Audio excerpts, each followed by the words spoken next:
Isaiah 2. The word that Isaiah the son of Amos saw concerning Judah and Jerusalem. And it shall come to pass in the last days that the mountain of the Lord's house shall be established in the top of the mountains, and shall be exalted above the hills, and all the nations shall flow unto it.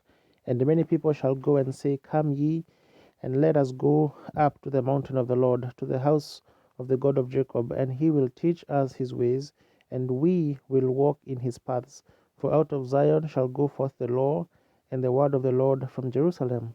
And he shall judge among the nations, and shall rebuke many people, and they shall beat their swords into plowshares, and their spears into pruning hooks. Nation shall not lift up sword against nation, neither shall they learn war any more. O house of Jacob, come ye, and let us walk in the light of the Lord. Therefore thou hast forsaken thy people, the house of Jacob, because they are replenished from the east, and are soothsayers like the Philistines, and they please themselves in the children of strangers. Their land also is full of silver and gold, neither is there any end to their treasures. Their land is also full of horses, neither is there any of their chariots. Their land also is full of idols.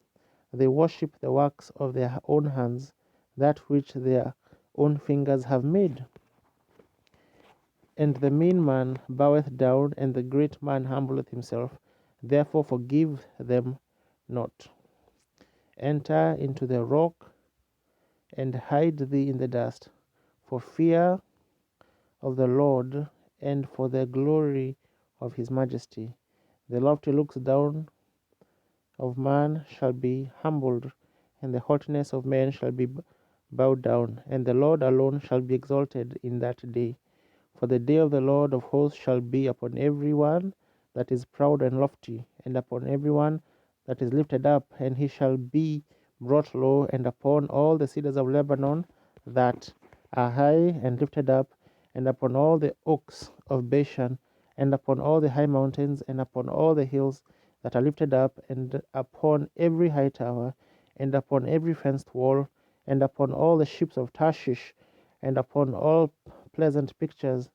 And the loftiness of man shall be bowed down, and the haughtiness of men shall be made low, and the Lord alone shall be exalted in that day. And the idols shall utterly abolish, and they shall go into the holes of the rocks, and into the caves of the earth, for fear of the Lord, and for the glory of his majesty, when he ariseth to shake terribly the earth.